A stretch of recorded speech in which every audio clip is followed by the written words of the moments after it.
الله الملك الودود مالك الملك موسع للعطاء الممدود لا عدد عاد لعطائه ولا أحد حاد لآلائه وهو أعلى أولاد آدم وحواء وأوحى إلى رسوله ما أوحى اللهم صل وسلم دائما على رسولك المكرم الأكرم صعيد السماء وعلى آله الصلحاء السعداء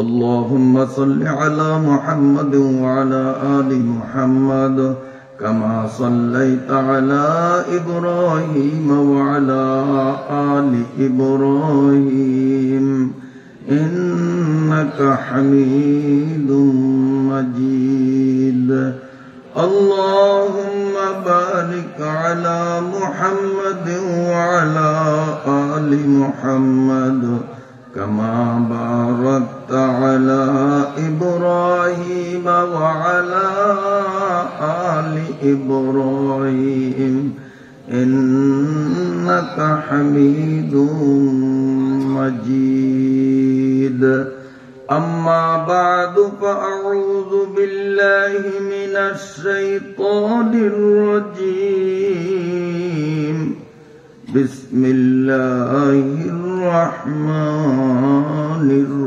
الرحيم قد أفلح المؤمنون الذين هم في صلاتهم خاشعون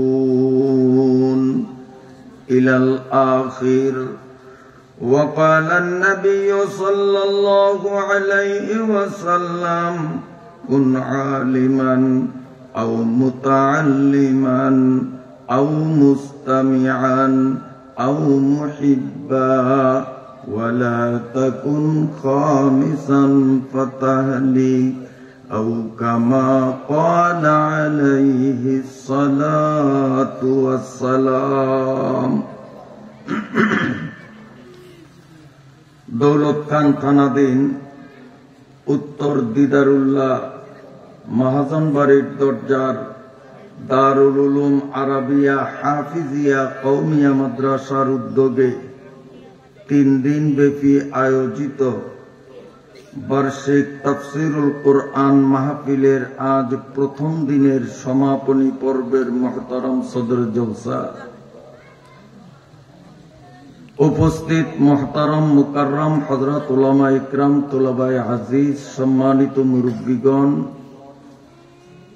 উপস্থিত আমার দিনদার পরেজগার মুসলমান ভাই ও বন্ধুরা পর্দার আড়ালের সম্মানিতা আমার মায়েরা বোনেরা ও মেয়েরা আমি সংক্ষিপ্ত খুতবা ও দুরূদ শরীফ পাঠান্তে পবিত্র কোরআনুল কারীমের সেই স্থান থেকেই তিলাওয়াত করেছি যেই স্থানটা দৌলত খান চরখলিফা মাদ্রাসার মুহাদ্দিস হযরতুল আল্লাম মাওলানা ওয়া আওলানা নুরুল্লাহ সাহিব দামাত বারাকাতুহুম তিলাওয়াত করেছেন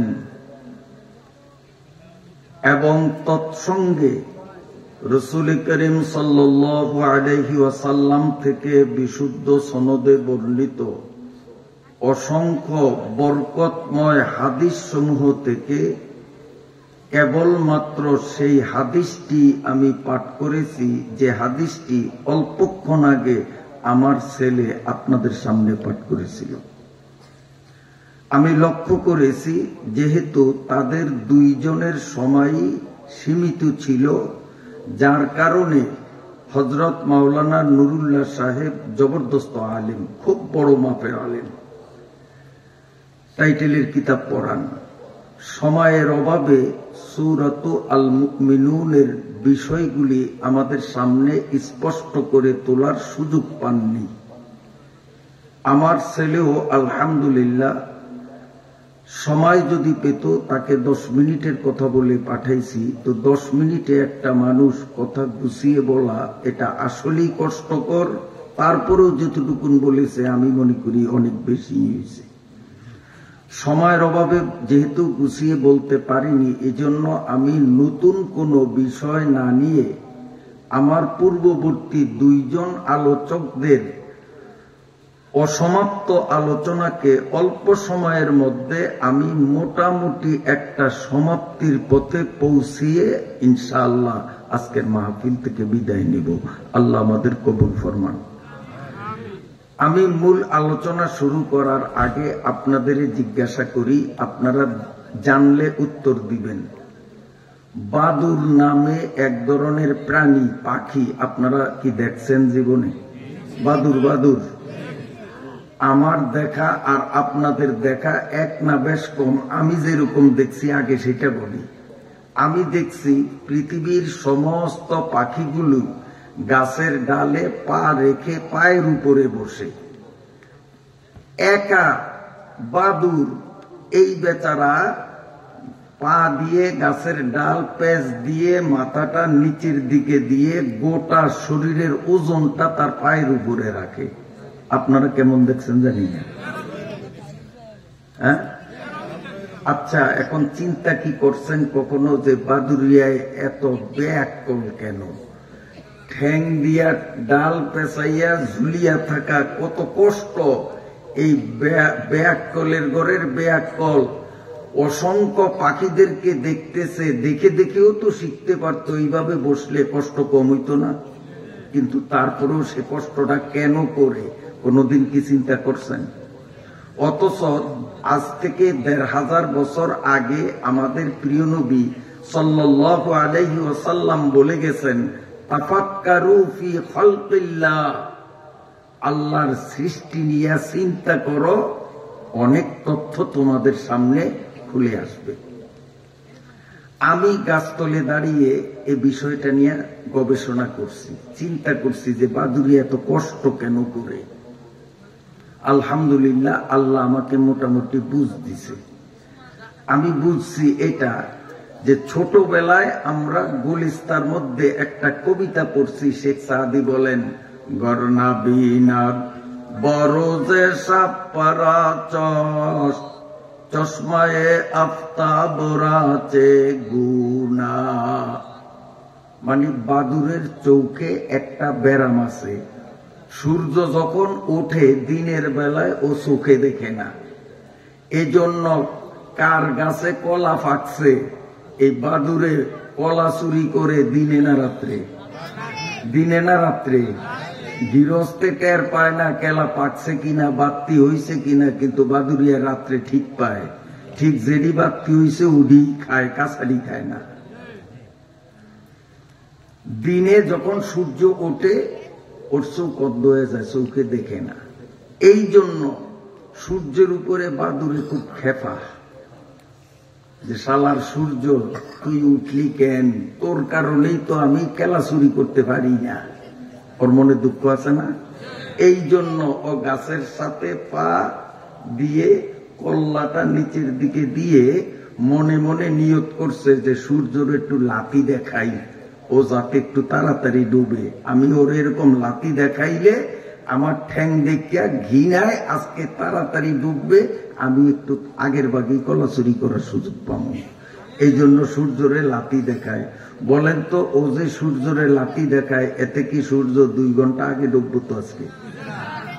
আবার আমি গাছতলে দাঁড়াইয়া দাঁড়াইয়া দেখছি, এদিক তাকান, এই যে বাদুরটা ঝুলিয়া রয়েছে ঠ্যাং দিয়ে পেঁচ দিয়া, এটা হলো কল্লা। কিছুক্ষণ পর পর কল্লাটারে এরকম মোড়ায় মোড়ায় উপরের দিকে উঠে চোখ খোলে, খুললি আবার চোখ বন্ধ করে আমার দিকে তাকান। বুঝলেন কিছু? এই পল্লাডারে উপরের দিকে উঠাইয়াই চোখ খুললি আবার সাথে সাথে চোখ বন্ধ করিয়ে জিব্বা দিয়া ভেঙ্গায়। এটারে আপনারা কি করেন? এটারে কি করেন? ভেঙ্গান। এই ভেঙ্গায় মানে সূর্যের শালা সূর্য তোরে এত লাঠি দেখাইলাম, তারপরও তুই দেখি আপন গতিতে চলস, এবার ভেঙ্গে দেখি তোর মধ্যে কোনো গিনা টিনা আসেনি। এখন বলেন তো, সূর্যরে যত লাথি দেয় আর যত ভেঙ্গায়, সূর্য কি 10 মিনিট আগে ডুববো না আপন গতিতে চলবো? আলেম ওলামারা ইসলামের সূর্য, একদল বাদুর মার্কা মানুষরূপী বদমাইশ বেয়াদব, এরা আলেম ওলামাদেরকে দেখলেই চোখ টনটনায়, আছে না নাই? এটি দেখতে মানুষের মতো হইলেও আসলে মানুষ না, এটি বাদুরিয়া, এটির চোখে ব্যারাম আছে। এই জন্য এরা আলেম ওলামা দেখলেই তাদের চোখ টনটনায়, চোখ বিষিয়ে ওঠে। এই আলেম বিদ্বেষীরা আলেমদের যতই বদনাম করুক, আলেমদের যতই গালি দিক, আলেমদেরকে যতই মিথ্যা মামলা দিয়ে জেলখানায় রাখুক, এতে ইসলামের সূর্য আলেমরা কর্ণপাত করবে না। এই সূর্য কিয়ামত পর্যন্ত আপন গতিতেই চলবে ইনশাআল্লাহ। সম্মানিত সুধীমণ্ডলী, রাসূলুল্লাহ সাল্লাল্লাহু আলাইহি ওয়াসাল্লাম গোটা পৃথিবীর মুসলমানদেরকে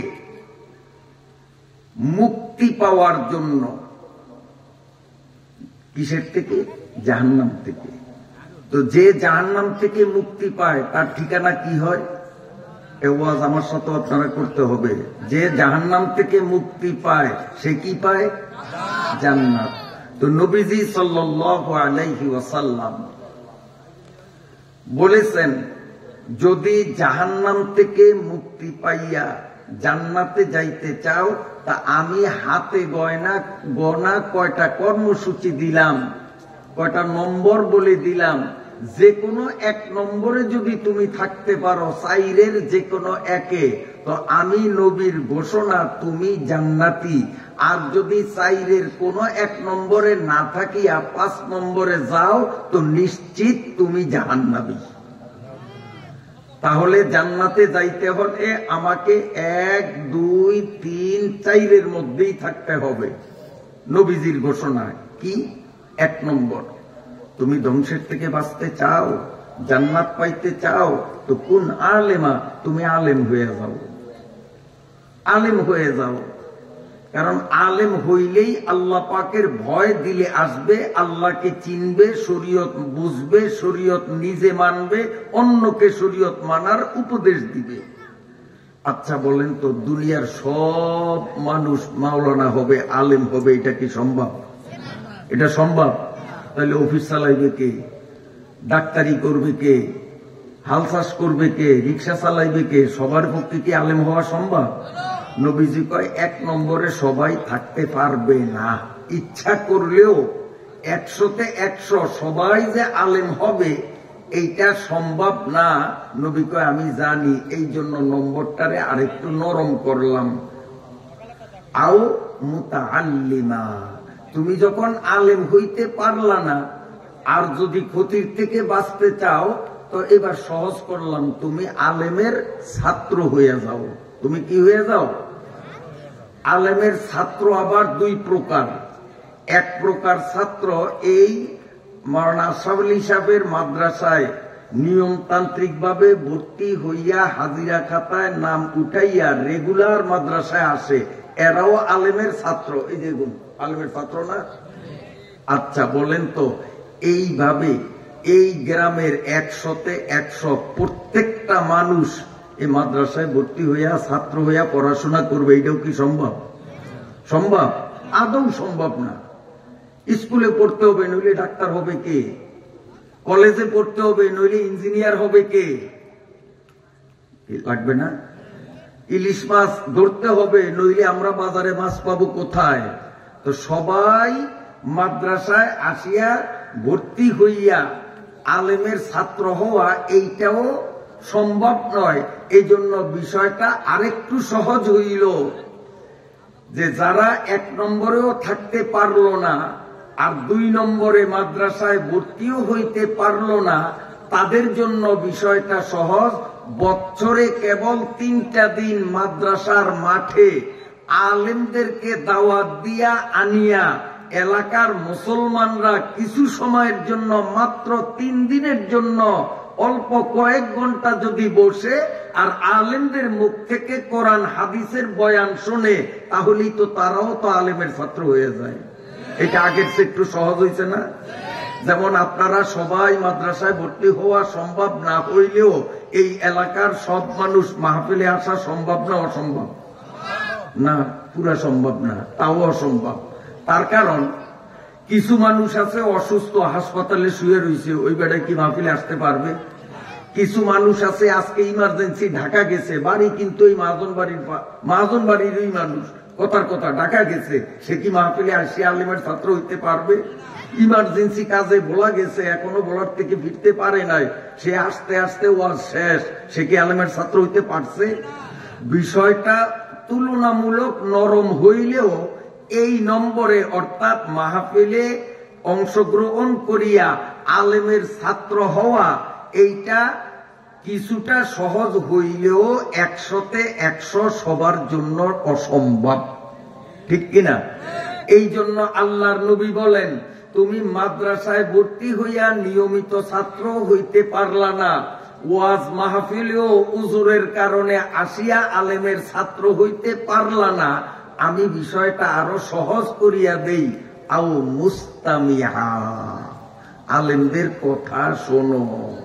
মানে তুমি মাহফিলে আসতে পারো নয়, তো আগামীকালকে খোঁজ নিবা কে কে মাহফিলে আসছে, তাদের সাথে চায়ের দোকানে যখন মিলিত হইবা তখন বলবা, এই এসার পরে যে হুজুরে বয়ান করছে কি কি বিষয় নিয়ে আলোচনা করছে, তারপরে শেষ বয়ান যিনি করছেন কি কি জিনিস আলোচনা করছে, ওখানে শুনবেন, শুনিয়া আলেমের কথাগুলি মানবেন।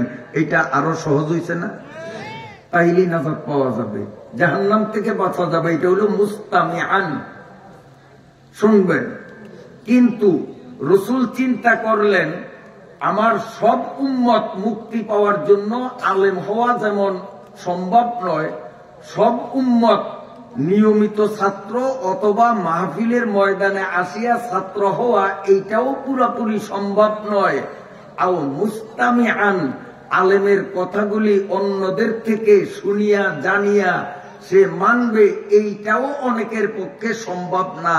কারণ এই এলাকায় বাড়ি, কিন্তু সে এখন জেলখানায় আছে। সে কি আপনার কালকে আসিয়া আলেমদের কথা শুনতে পারবে? কারণ তার জেল আরো 10 বছর খাড়া লাগবে। কথার কথা, একটা লোক আমেরিকায় আছে, সেইখানে কোনো ওয়াজ মাহফিলও হয় না, হ্যাঁ, তারপরে আপনাদের নম্বরও তার জানা নাই যে মোবাইলে জানবে, সে কি আলেমদের বয়ান, আজকে কি বয়ান হলো, শোনা তার জন্য সম্ভব না। তাহলে মুস্তামিআনের কাতারেও সে যাইতে পারলো না, অথচ তারও মুক্তির দরকার, জান্নাতের দরকার।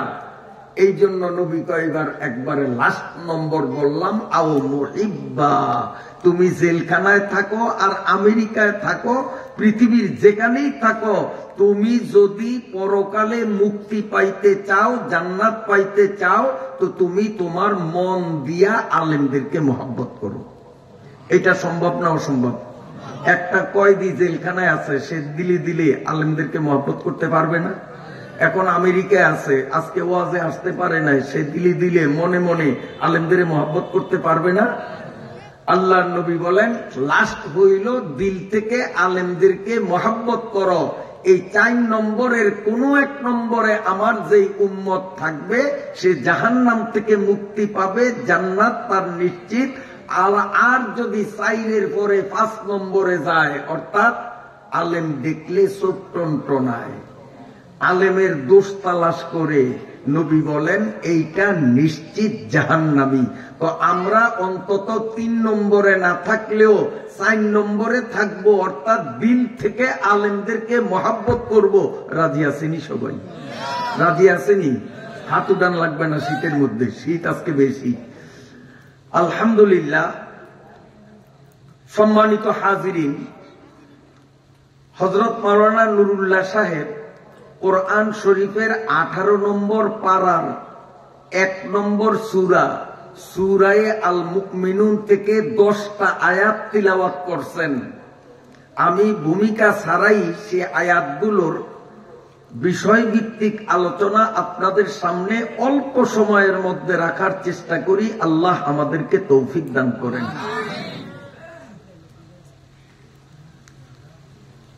এই 10টি আয়াত যখন নাজিল হয়, রাসূলুল্লাহ সাল্লাল্লাহু আলাইহি ওয়াসাল্লাম সাহাবাদেরকে ডাকিয়া একত্রিত করিয়া ঘোষণা দিলেন, এই মাত্র এই এদিকে কথা কবি তো এ নাই, আমি নামি অসভ্য, তোরে কবার ডাক দিলাম, ওরা তো কি তো যাব তো একে তো জিনে আরো কাই, আরেকটা যদি মুখে দেয় থাপড়ে দাঁত ফেলে দেব। এই আপনারা ডিস্টার্ব করেন না, আপনারা সব ঘুরাইলে কালকে আবার ঝগড়া লাগবো, আমারে ভাইব না, কারণ আমি স্টেজে নামিয়ে বলা যাই গিয়া কাজে আপনারা করেন না। ওই কথা দাদারও ইনশাল্লাহ সাবাস নেই, আমার সামনে কথা বলবো, অত ভালো কথা। একটারে পিডান দেবো, পুরা মজমা ঠিক হয়ে যাবো, ফিরাইতে কেমন লাগবো না। আমি নিজে নামি একটা লাভ দিয়া ধরিয়া গেটিটা ধরিয়া নিয়ে গাছ আর দিয়া দেবো। কথা খুব জরুরি কথা, খেয়ালে শুনিয়েন, খুব খেয়ালে শুনিয়েন, না কষ্ট হয় আপনাদের? কষ্ট হইলে এখানে মুনাজাত বলবো, কথা বলবো। তো নবীজি সাল্লাল্লাহু আলাইহি সাল্লাম সাহাবাদেরকে ডাকিয়া বলে, শোনো, এই মাত্র আমার উপরে 10টা আয়াত নাজিল হইছে, আমার কোন উম্মত এই 10 আয়াতে মাত্র 7টা কর্মসূচি, কয়টা আয়াত হইল 10টা, কর্মসূচি কয়টা? 7টা। নবীজি বলেন, এই 10 আয়াতে বর্ণিত 7টা কাজ আমার যেই জোয়ান উম্মত, বুড়া উম্মত, আলেম উম্মত, পাবলিক উম্মত, নারী উম্মত, পুরুষ উম্মত, যে কোনো উম্মত এই 7টা কাজ করবে, আল্লাহ তাআলা গ্যারান্টি দিচ্ছেন সে নিশ্চিত জান্নাতের মালিক হয়ে গেছে। এখন বলেন তো, জান্নাতের মালিক হওয়ার বিষয়টা আল্লাহ কঠিন করছে না সহজ করছে? সহজ করছে না কঠিন? যদি 7000টা কাম দিত তাই কঠিন হইত, 700টা দিলেও কঠিন হইত, 7 ডজন দিলেও কঠিন হইত। কাম দিছে কয়টা? মাত্র 7টা। আর এই 7টা কাজ এমন, এই 7টা কাজ চরমনাইর পিসাব, উজানির পিসাব, শশিনার পিসাব, কাকরাইলের মুরব্বী আপনাগো মাওলানা আশরাফ আলী সাহেব, ওনাদের জন্য যেরকম সহজ, একবারে গন্ড মূর্খ সরসরিয়া আলিফ বাতা ক খ এবিসিডি জানে না, একবারে মূর্খ, তার জন্য একরকম সহজ। ইচ্ছা করলে একজন হুজুরও এই 7টা কাম করতে পারবে, একজন মূর্খও করতে পারবে, একজন মুরব্বীও করতে পারবে, একজন যুবকও করতে পারবে, একজন পুরুষও করতে পারবে, একজন নারীও করতে পারবে। 5টা কাজ করা সবার জন্য সহজ। এমন না যে 7টা কাজ করতে হলে টাইটেল পাস মাওলানা হওয়া লাগবে, ফিসাব হওয়া লাগবে, মুরব্বী হওয়া লাগবে, দাড়ি ফাঁকা লাগবে, না। যে কোনো বয়সের যে কোনো ব্যক্তির জন্য এই 7টা কাজ সহজ। এই সহজ 7টা কাজ যদি করি তো আল্লাহ তাআলা গ্যারান্টি দিবেন, কাদ আফলাহাল মুমিনুন। আল্লাহ বলেন, আমি নিশ্চয়তা দিলাম দুনিয়াতে থাকতেই সে জান্নাতের মালিক হয়ে গেছে। কাম কয়টা? 7টা। কি কি? আমি পড়ি, আপনারা আমার দিকে দেখেন, আঙ্গুল ধরে ধরে পড়বো। আল্লাযীনা হুম, 1 নম্বর, আল্লাযীনা হুম ফি সালাতিহিম খাশিউন। 2 নম্বর, ওয়াল্লাযীনা হুম আনিল লাগবি মুরিদুন। 3 নম্বর, ওয়াল্লাযীনা হুম লিযাকাতি ফাইলুন। 4 নম্বর, والذين هم لفروجهم حافظون إلا على أزواجهم أو ما ملكت أيمانهم فإنهم غير ملومين فَمَنِ ابْتَغَى وَرَاءَ ذَلِكَ فَأُولَئِكَ هُمُ الْعَادُونَ। এই গেল 3। এবার 4 নম্বর। 3 গেল না 4 গেল? 4 গেছে। এবার 5। وَالَّذِينَ هُمْ لِأَمَانَاتِهِمْ 5। 6 নম্বর وَعَهْدِهِمْ راعون 7 নম্বর والذين هم على صلواتهم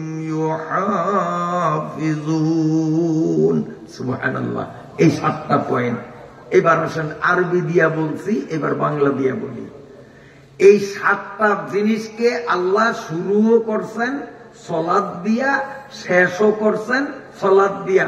প্রথমটাকে বলছেন আল্লাযীনা হুম ফি সলাতিহিম খাশিউন। সালাত অর্থ কি? নামাজ। এই সালাত এক বচন, আর সালাতের বহু বচন হলো সালাওয়াত। 7 নম্বরে বলছেন ওয়াল্লাযীনা হুম আলা সালাওয়াতিহিম ইউহাফিজুন। 1 নম্বরে সালাত, 7 নম্বরে সালাওয়াত। সালাত মানিও নামাজ, সালাওয়াত মানিও নামাজ। তবে 2 নামাজে একটু বেশ কম আছে। শুরুও করছে নামাজ দিয়া, শেষও করছে নামাজ দিয়া। প্রথম আল্লাহ ফি সলাতিহিম বলছেন। এখানে সলাত বলতে যে কোনো নামাজ, চাই নামাজ ফরজ হোক, ওয়াজিব হোক, সুন্নত হোক, নফল হোক, সব নামাজকে বোঝানো হয়েছে। 7টা কর্মসূচির মধ্যে 1 নম্বর কর্মসূচি হলো আল্লাযীনা হুম ফি সলাতিহিম খাশিউন। যারা যে কোনো নামাজ যখন পড়বে, ফরজ, ওয়াজিব, সুন্নত, নফল, যে কোনো নামাজ পড়বে, মসজিদে পড়ুক আর বাড়িতে পড়ুক, ওয়াজ মাহফিলে পড়ুক আর ক্ষেতের আইলে পড়ুক। ক্ষেতের আইলে পড়েন না নামাজ আপনারা? দোকানে পড়ুক কিংবা রাস্তার কিনারে পড়ুক, সব নামাজকে আল্লাহ এখানে বুঝাইলেন। যখন ওই যেই জায়গায় যে কোনো জাতের নামাজ পড়বে, তার নামাজ খুশুওয়ালা নামাজ লাগবে। খুশুওয়ালা নামাজ অর্থ কি? খুশুওয়ালা নামাজের অর্থ হলো, আমার দিকে তাকান, নামাজের শুরু থেকে শেষ পর্যন্ত নামাজের প্রতিটি পাঠ, যেমন রুকু, সেজদা, দাঁড়ানো, বসা, এই যে নামাজের পাঠ, প্রতিটি পাঠ যথারীতি শান্তভাবে আদায় করা। মুরগির আদার খাওয়ার মতো সেজদা ঠুকুর ঠেকুর না করা। 1 নম্বর, নামাজের প্রতিটি পাঠ যথাযথভাবে শান্ত মনে আদায় করা। নাম্বার 2, মনকে ইচ্ছা করিয়া অন্যদিকে না নেওয়া। নামাজে দাঁড়ানোর পর দুনিয়ার কোনো চিন্তা ইচ্ছাকৃতভাবে না করা। যদি নিজের ইচ্ছার বাইরে মনটা যদি কোথাও চলে, গরুটা কি বানলাম না না বানলাম, নামাজের মধ্যে এরকম খেয়াল হয় না? না হয়? নামাজের মধ্যে খেয়াল হয় না? না হয়? বাচ্চন যে সদাই নিতে কইল, আলুর কথা, ডাইলের কথা মনে আছে, আরেকটা জানি কি কইছে, মন কিন্তু গেছে গিয়া। এরকম মন যদি যায়, সাথে সাথে মন রে ঘুরাইয়া ওই চিন্তা বাদ দিয়া মুখ দিয়া সূরা কেরাত, দোয়া, তাসবিহ যা পড়ে এই দিকে মনটাকে ঘুরাইয়া দেওয়া। নম্বর 2।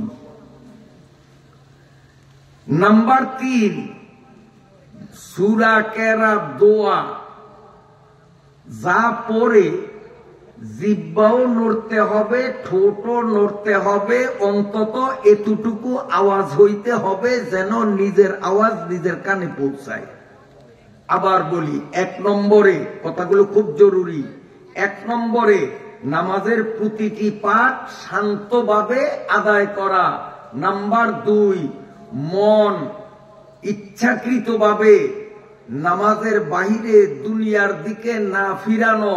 যদি নিজে নিজে মন চলিয়া যায়, মনকে সাথে সাথে ঘুরাইয়া নামাজের দিকে আনা। 3 নম্বর, সূরা কেরাত, তাসবিহ, তাহলিল যা পড়বে জিহ্বা নড়তে হবে, ঠোঁট নড়তে হবে, অন্তত এতটুকু আওয়াজ হইতে হবে যেন নিজের মুখের আওয়াজটা নিজের কানে পৌঁছে। এই তিনটা জিনিসের সমন্বয় যার হয় তাকে বলা হয় খাশিউন।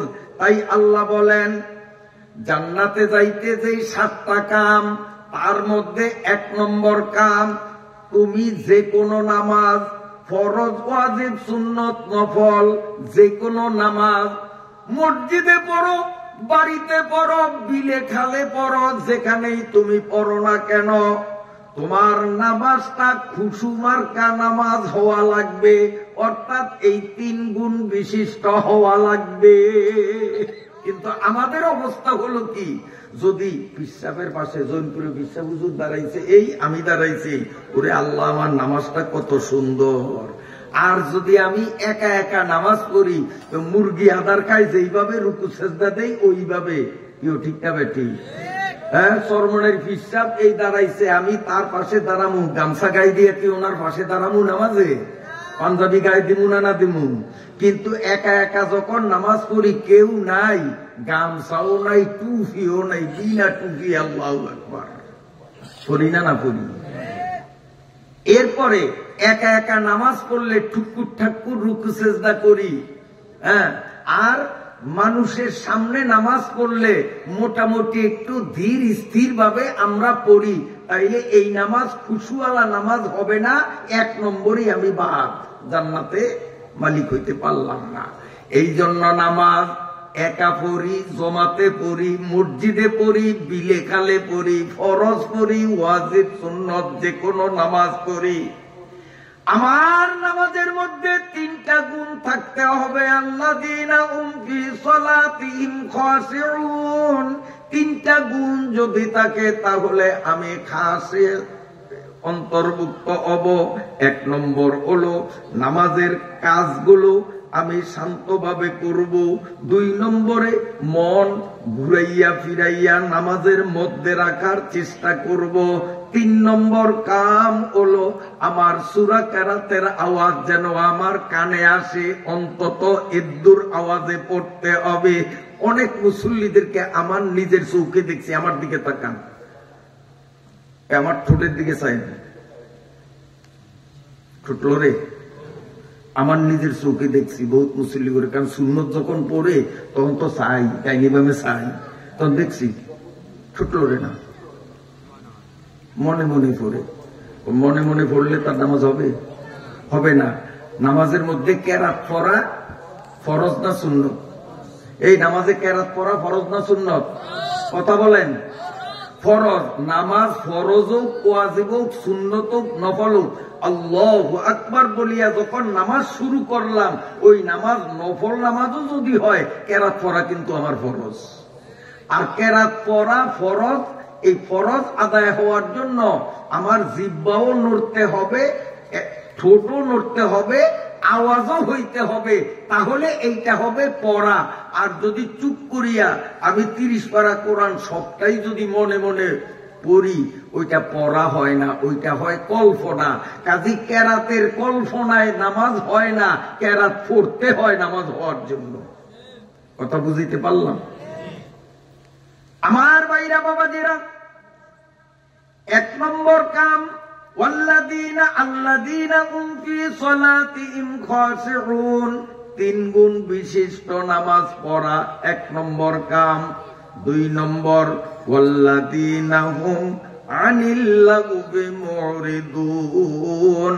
আল্লাহ বলেন যদি জান্নাতে যাইতে চাও, দুনিয়ায় থাকিয়া জান্নাতের গ্যারান্টি পাইতে চাও, তোমার 2 নম্বর কাম হলো গুনাহ জাতীয় যত কাজ, গুনাহ জাতীয় যত কথা সব তোমাকে বাদ দেওয়া লাগবে।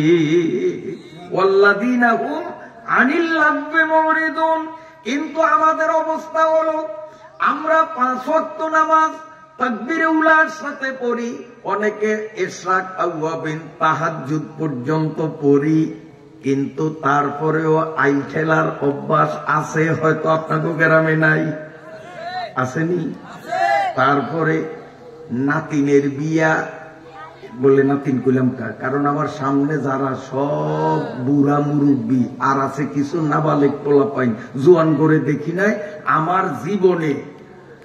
আমি সারা বাংলাদেশে যত জায়গা বয়ান করছি 2টা মাঠ পাইছি যুবক শূন্য, শুধু নাবালেক পোলাপাইন আর দাড়ি সাদা মুরব্বী 2টার আইজ একটা আর পিছে গেছে আরেকটা। আমি বয়ান করি আজ থেকে প্রায় 50 বছরের উপরে, সারা বাংলাদেশে ঘুরিয়া এই 50 বছরে 2টা মাহফিল পাইলাম যুবক ছাড়া। একটা পাইছি গত কয়েকদিন আগে, আর আজকে একটা পাইলাম। আমার মনে হয় এই মহাজন বাড়ির আশেপাশের সব যুবকদেরকে আপনারাই 3 দিনের জন্য শ্বশুর বাড়ি পাঠাইছেন। শাশুড়ি আম্মা হাট জবা করছে শীতের মজার খাওয়ান, ওরা যেন ওয়াজে না আসে, সব শ্বশুর বাড়ি পাঠাইয়া আপনারা চুপে চাপে মুরব্বীর আইছেন। এই জন্য নাতিন কইছি, মাইয়া কই নাই। যুবকরা থাকলে মাইয়া কইতাম। নাতিনের বিয়া দেখা যায় ওই মুসল্লি যার কপালে দাগ পড়িয়া গেছে, তাহাজ্জুদ পর্যন্ত কাজা হয় না, আজানের আগে মসজিদে আসে। এই মুরব্বীর নাতিনের বিয়ার দিন বক্স বাজায়, বাজায় নিও না মিশা কথা কই, বক্স বাজায়। শুধু বক্স বাজাই না, বরং ছেলে পক্ষ বউ তুলিয়া নিতে আসবে বরপক্ষ। দরজার মাথায় একটা গেট করিয়া লাল ফিতা এই মাথায় ওই মাথায় দিয়া আটকায় নিব। কথা কোন? আচ্ছা, যারা আসতেছে এরা কি ডাকাইতের দল আসে না মেহমান আসে? তো মেহমান আসলে দরজা আটকে রাখা এটা ভদ্রতা না অভদ্রতা? দ্বীনি এলেম না থাকার কারণে কোনটা ভদ্রতা, কোনটা অভদ্রতা, কোনটা সভ্যতা, কোনটা অসভ্যতা, এতটুকু কমন সেন্স পর্যন্ত আজকে আমাদের মধ্যে নাই। মেহমান আসবে, মেহমানের সুবাদে দরজা খোলা রাখা এটা হলো সভ্য মানুষের কাম। আর অসভ্য মানুষের কাম যখনই টের পায় যে মেহমান আসতেছে অথবা মোবাইল করছে মেহমান রওনা দিছে, তাড়াতাড়ি দরজা লাগায়, দরজা আটকায়। এটা হলো অসভ্যতার লক্ষণ, এটা সভ্যতার লক্ষণ না। আচ্ছা, অসভ্যতা এটা সোয়াব না গুনাহ?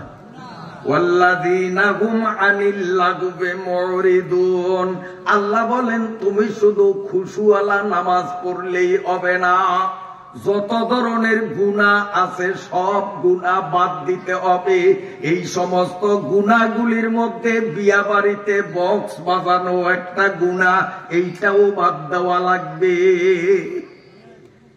আমার কথায় মনে হয় আপনারা বেজার হইতেছেন। বেজার হইলে আমার করার কিছু নাই, বেজার হইলে আল্লাহর উপরে হইয়েন। আল্লাহ কোরআন শরীফের 18 নম্বর পারা 1 নম্বর সূরার মধ্যে এই কথাটি কইছে আরবি ভাষায়, আমি আপনাদের বাংলা ভাষায় বুঝাইতেছি। পারলে আল্লাহর সাথে পাল্লা দিয়েন, আমার সাথে না।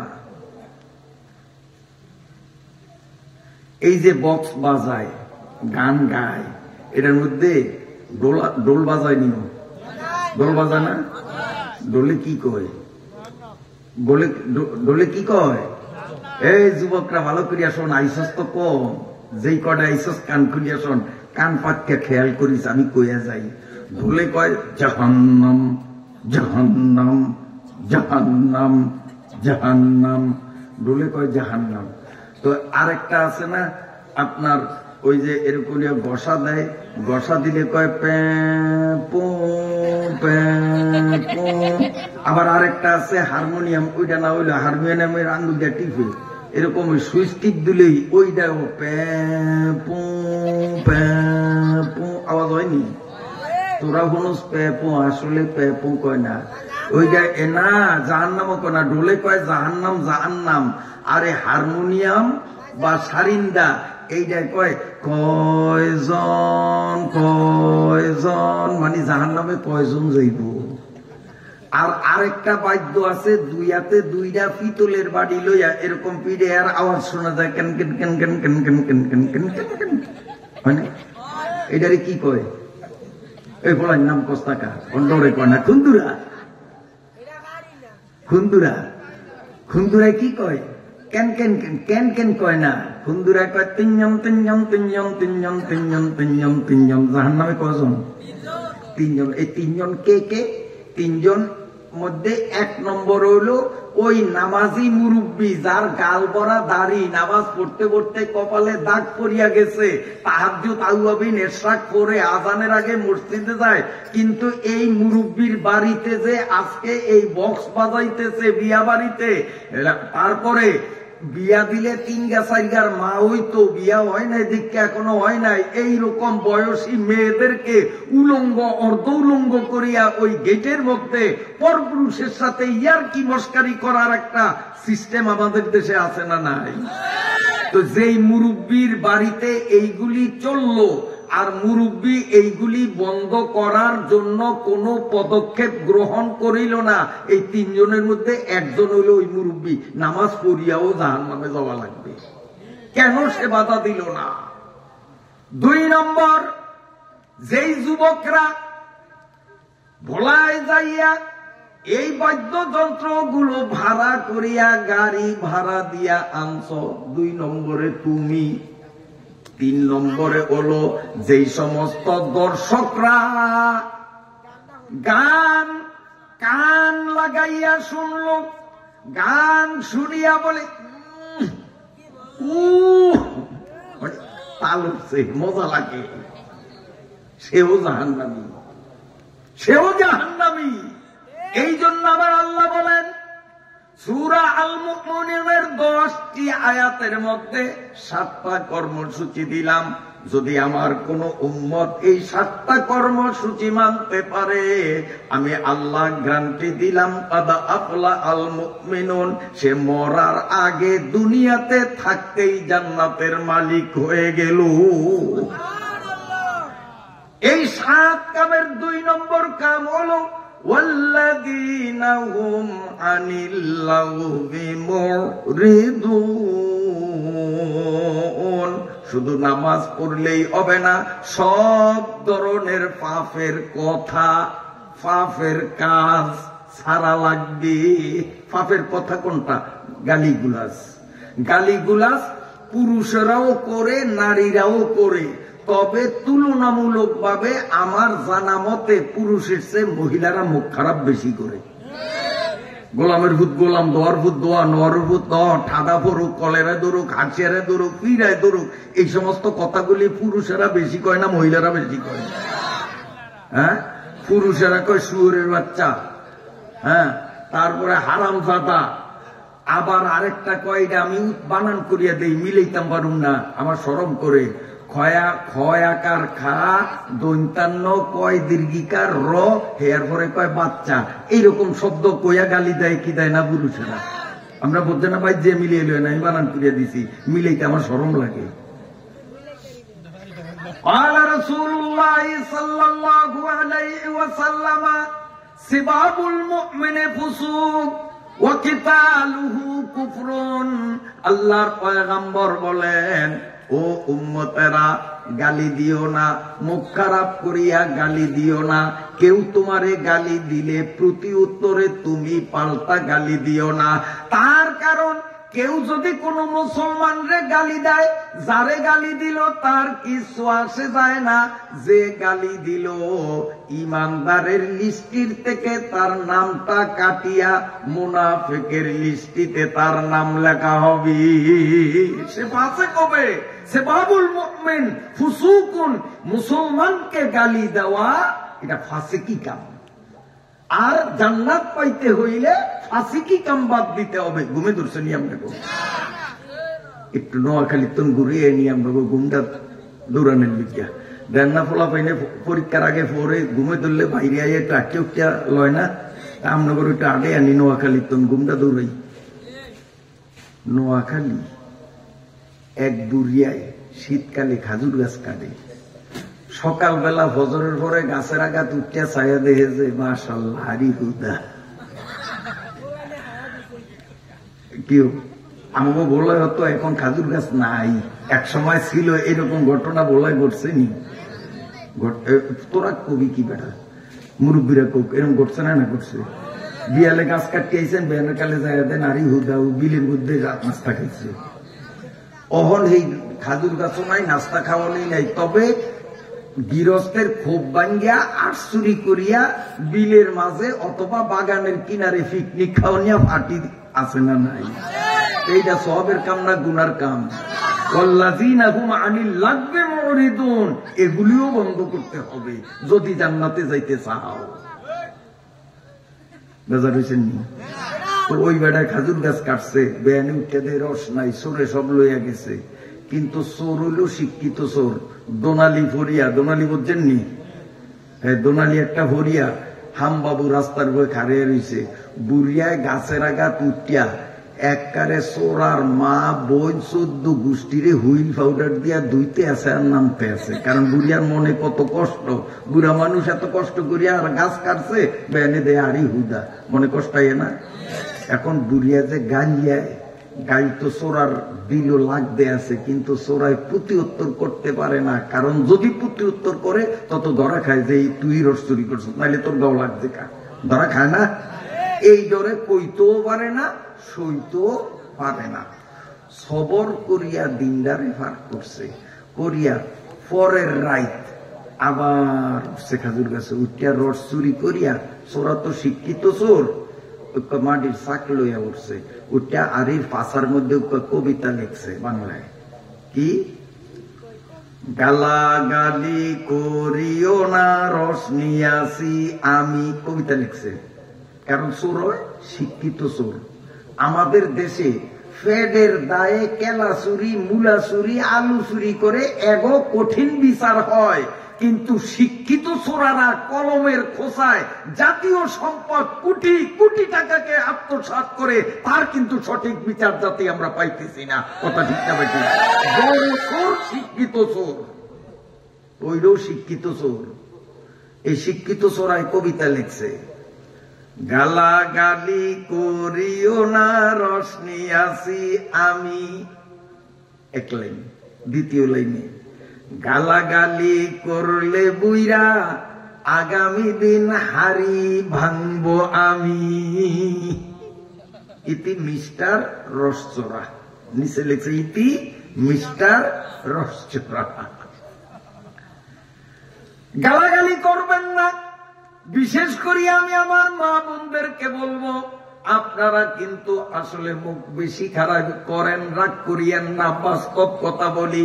এই জন্যই তো ময় মুরব্বীরা কয় মুখ গুনে কি খায়, না মুখ গুনে শেষা খায়। মানে আমগো এই গ্রামের মহিলাগো মুখ যদি ভালো থাকতো, এই শীতকালে কর করিয়া মুয়া আর গরম জিলাপি খাইয়া কুল পাইতো না।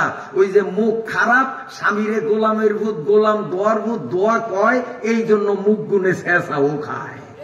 কথা ঠিক না বেঠি? এ বৌমারা মুখ ঠিক করো, গালি দিও না। হে পুরুষ বাবারা মুখ ঠিক করেন, কাউকে গালি দিয়েন না। আল্লাহর নবী বলেন, সেবাবুল মুমিনে ফুসুকুন ওয়া কিতালুহু কুফরুন। মুসলমানরে যে গালি দিবে সে আর মুসলমান থাকে না, ফাসিক হইয়া যায়। মুসলমানরে অন্যায় ভাবে যে হত্যা করে, আল্লাহর নবী বলেন হত্যাকারী মুসলমান থাকে না, কাফের হইয়া যায়। অন্যায় ভাবে হত্যা যে করে, আল্লাহর নবীর ঘোষণা, সে আর মুসলমান রইল না, সে কি? এখন আপনারা কোন টঙ্গীর ময়দানে 60 জন মানুষ যে ঢা মারিয়া ফালাইছে, ন্যায় ভাবে মারছে না অন্যায় ভাবে মারছে? তো অন্যায় ভাবে যারা মারছে ওরা মুসলমানের কাতারে আছে? ওরা তো নতুন করিয়া কলেমা পড়িয়া ইসলাম গ্রহণ করা দরকার। আলেমদের কাছে আসিয়া তওবা করিয়া নতুন করিয়া ইসলাম কবুল করা উচিত, কারণ একটাও কিন্তু মুসলমানের লিস্টিতে নাই। আমার ভাইরা বাবাজিরা, 7টা কর্মসূচি আল্লাহ দিয়েছেন। 1 নম্বরে যে কোনো নামাজে খুশু লাগবে। 2 নম্বর হলো সব ধরনের পাপ কাজ, গুনাহের কাজ থেকে নিজেকে বাঁচাইয়া রাখতে হবে। 3 নম্বর কাম হলো আমার আল্লাহ বলেন, ওয়াল্লাযীনা হুম লিস-সাকাতি ফাইলুন। এই 3 নম্বর আয়াতের 2টা তাফসীর, 2টা ব্যাখ্যা। কোন মুফাসসির বলেন ওয়াল্লাযীনা হুম লিযাকাতি ফাইলুন। এর অর্থ হলো, ও মুসলমান, নামাজ পড়ার আগে তুমি যেমন পানি দিয়া তোমার এই দেহের অঙ্গগুলি ধুইয়া মুছিয়া বাহ্যিক দেহটারে পবিত্র করলা উজুর মাধ্যমে, গোসলের মাধ্যমে, ওয়াল্লাযীনা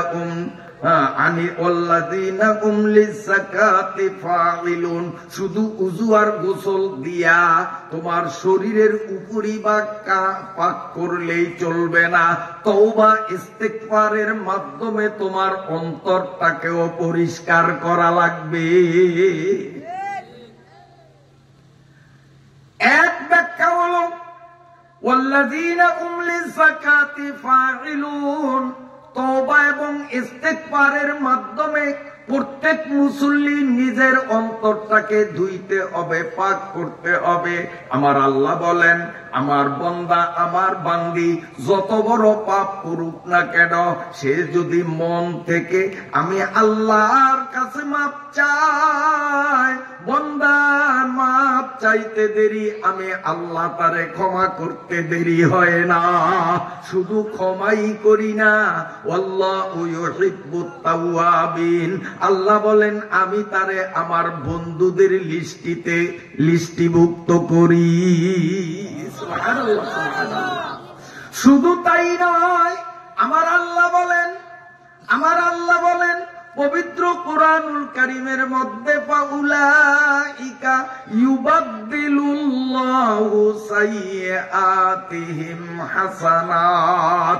আল্লাহ বলেন আমার বান্দা বান্দিরা গুনাহ করলো, নফস শয়তানের ধোঁকায় পড়িয়া, সমাজের সাথে তাল মিলাইতে গিয়া, আমার বান্দা বান্দি গুনাহ করিয়া আমি আল্লাহর ভয়ে আমার কাছে হাত পাতিয়া চোখের পানি ছাড়িয়া যদি মাপ চায়, আমি শুধু তারে মাফই করি না, তার পিছনের জীবনের যত পাপ, যত গুনাহ, সমস্ত গুনাহগুলিরে আমার কুদরতি মেশিনে ঢুকাইয়া দিয়া গুনাহগুলারে আমি নেক বানাইয়া দে। সুবহানাল্লাহ, সুবহানাল্লাহ। গুনার গুনাহ থাকে না, গুনাহ সওয়াব হয়ে যায় যদি তওবা করি। রাজি আছি তো? এরপরে আমার আল্লাহ রব্বুল আলামিন ওয়াল্লাযীনা হুম লিযাকাতি ফাইলুন বললেন, এর 2 নম্বর তাফসীর, এর দ্বিতীয় ব্যাখ্যা হলো আর্থিক যাকাত, শতকরা 2.5 টাকা।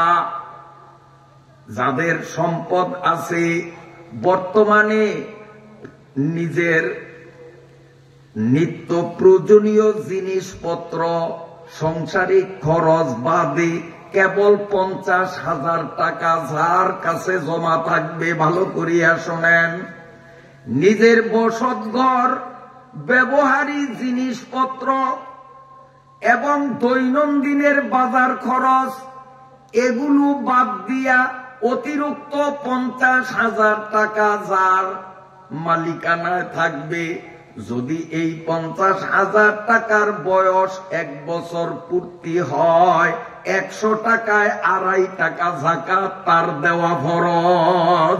ওয়াল্লাযীনা হুম লিযাকাতি ফাইলুন, যাদের উপরে যাকাত ফরজ অথচ যাকাত দিল না, আল্লাহর পয়গম্বর সাল্লাল্লাহু আলাইহি ওয়াসাল্লাম বলেন, হাসরের ময়দানে এই ধনী মানুষের মালগুলোরে আল্লাহ রাব্বুল আলামিন বিষাক্ত সাপ বানাইয়া এই সাপের লেজ তার গলায় পেঁচাইয়া দিবে, আর সাপগুলো হাসরের ময়দানে অসংখ্য মানুষের সামনে তাকে কামড় মারতে থাকবে। সমস্ত মানুষগুলো ঘৃণা ভরে সি সি করবে, দেখছনি এটা যাকাত দেয় না, যার কারণে তারে সাপে কামড়ায়। এই সাপ কত বড় বিষাক্ত সাপ! আল্লাহর নবী সাল্লাল্লাহু আলাইহি ওয়াসাল্লাম বলেন, ও মুসলমান বন্ধুরা কান খুলিয়া শোনেন, আখিরাতের সাপ দুনিয়ার সাপের মতো নয়, আখিরাতের সাপ বড় ভয়াবহ। আমার নবী বলেন, পৃথিবীর কোন এক জায়গায় পৃথিবীর যে কোনো এক দেশে জাহান্নামের একটা সাপ শুধু যদি তার নাক দিয়া একটু নিঃশ্বাস দুনিয়াতে ছাড়ে, গোটা পৃথিবীর সমস্ত প্রাণীগুলো বিষে মরিয়া যাবে। আল্লাহ আল্লাহ আল্লাহ। মনে করেন আমেরিকায় জাহান্নামের একটা সাপ যদি মাথাটারে বাইর করিয়া একটু দম ফলাইলো, ফালাই আবার এটা ফলাইছে, বাংলাদেশের মানুষ মরবে, আমেরিকার মরবে, পাকিস্তানের মরবে, চীন জাপানের, এক কথায় গোটা পৃথিবীর মানুষ, গরু, ছাগল, পোকা মাকড়, জীব জন্তু সব মরিয়া যাবে। ওই জাহান্নামের সাপের নাকের নিঃশ্বাসের মধ্যে যদি এত ব্যথা, এই সাপ যাকাত যারা দিল না, এদের যখন উপর্যুপরি সিনার উপরে কামড়ের পরে কামড় যখন মারবে, তখন যে ব্যথা কারে কয় হারে হারে টের পাইবে, মগর কাজ হবে না। গুনাহগারা বুলাবে গা খুদা কো, জবাব আপনে নাই দেগা উনুকো। এই গুনাহগার গুলো সাপের কামড় খাইয়া আল্লাহ আল্লাহ আল্লাহ বলিয়া চিৎকার করতে করতে গলা পাঠাইয়া দিবে। আমার আল্লাহ বলেন, নাফরমান, তোরে আমি সারাদিন বলাই নাই, তোরে একটু ফাঁকে ফাঁকে বলাইছি।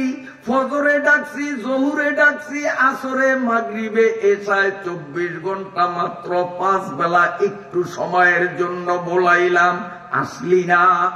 মাসের 30 দিনে 30 দিন তোদের ডাকি নাই, 12 মাস ডাকি নাই, কেবল 1 বছরে মাওলানা আশরাফ আলী সাহেব হুজুরের মাদ্রাসার মাঠে মাত্র 3 দিনে কয়েক ঘন্টার জন্য, পুরা 3 দিনও না, মাত্র কয়েক ঘন্টার জন্য আমার কোরআনে তোরে ডাকছে, ডাকে সারা দিলি না।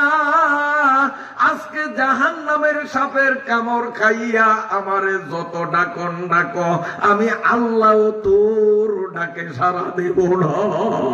গুনাহগারা বোলাবে গা খোদা কো, গুনাহগারা বোলাবে গা খোদা কো, জবাব আপনে নাই দেগা উनको।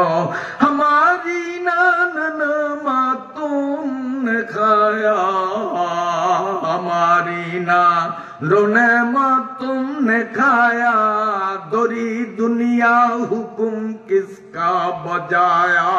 ये बातें जब खुदा ताला पूछेगा, गुनाहगारा बहुत शर्मिंदा होगा। অপমান আর লাঞ্ছনার চরম পর্যায়ে থাকবে, কিন্তু কোনো উপকার হবে না। এই জন্য যদি দুনিয়ায় থাকিয়া মরার আগে আগে জান্নাতের টিকিট পাইতে চাই, বেশি না মাত্র 7টা কাম। 1 নম্বরে খুশুওয়ালা নামাজ, 2 নম্বরে গুনার কাজ বর্জন করা, 3 নম্বরে নিজে তওবা করা, আর ধনী হইলে যাকাত আদায় করা। কি বলেন, ঠিক আছে নি? ঠিক আছে নি? কয়টা গেল? 3 না? এইবার 4 নম্বরে আমার আল্লাহ বলেন, ওয়াল্লাযীনা হুম লিফুরুজিহিম হাফিজুন ইল্লা আলা আজওয়াজিহিম আও মা মালাকাত আইমানুহুম ফাইন্নাহুম গায়রু মালুমিন। فمن ابتغى وراء ذلك فأولئك هم العادون।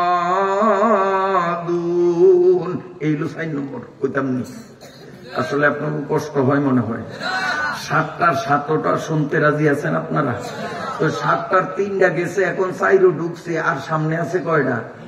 আর 3টা, বেশি তো নাই। বলবো না শেষ করবো? বলবো তো, খুব খেয়ালে শুনি, আমরা কাজে লাগবে ইনশাআল্লাহ।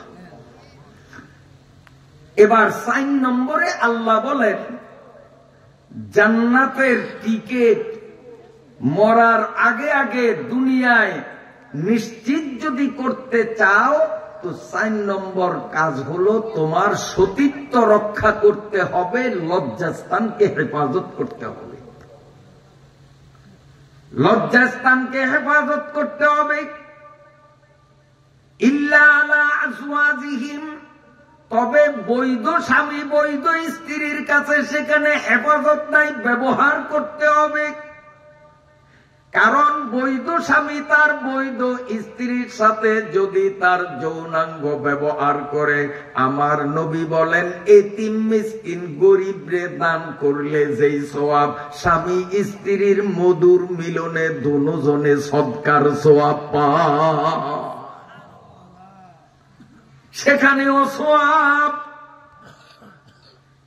একমাত্র বৈধ স্ত্রী ছাড়া নিজের যৌন তৃপ্তিকে পূরণ করা, চাই পশু মৈথুন, বালক মৈথুন কিংবা হস্ত মৈথুন, যে কোনো উপায় যুবকরা ভালো করিয়া শোনো, নিজের শরীরের রাজা এটাকে বৈধ স্ত্রী ছাড়া অন্য কোন পন্থায় যদি তুমি ব্যয় করো, আল্লাহ রাব্বুল আলামিন জান্নাতীদের লিস্টির থেকে তোমার নামটা কেটে দিবে।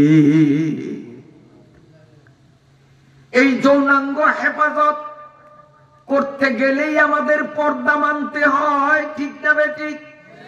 কারণ যৌনাঙ্গের অসৎ ব্যবহার করার জন্য মানুষের মনে প্রেরণা, অসৎ পথে মানুষ অন্যায় ভাবে গমনের উৎসাহ পায় বেপরদার দ্বারা, কথা ঠিক না বেঠিক? এই জন্য ৪র্থ নম্বর, যৌনাঙ্গ হেফাজত যদি করতে চাই তাহলে পর্দার বিধান অবশ্যই মানতে হবে।